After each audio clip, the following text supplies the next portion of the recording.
You're nearly done setting up your AI agent second brain with all these memory files and skills. But how do we make sure these are loaded every time we start our agent? In this video, we're going back to finish up our second brain installation. Going back to the Obsidian screen, you're going to realize that our AI agent is now creating a guidance file. In the case of Codex, this guidance file is called Agents.md. A guidance file is the first thing that's automatically loaded into your AI agent at the start of every session.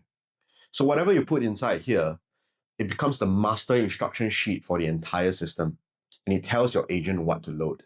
Now that's why if you open the agents.md guidance file, we write things like read index.md, so.md, and user.md on startup. But every AI harness has its own guidance file.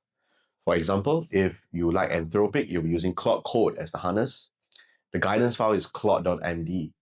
If you like Google, the AI harness is Gemini, and it uses gemini.md. So the guidance file may not be agents.md all the time.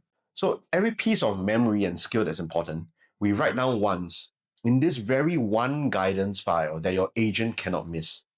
Once you're done with the installation, the AI agent is now going to delete all the unnecessary files, and guys, that's your second brain. From here on, the system is only ever as good as what you're going to put into it. In the next video, let's talk about more things that an AI agent is able to do with this memory system. I'll see you there.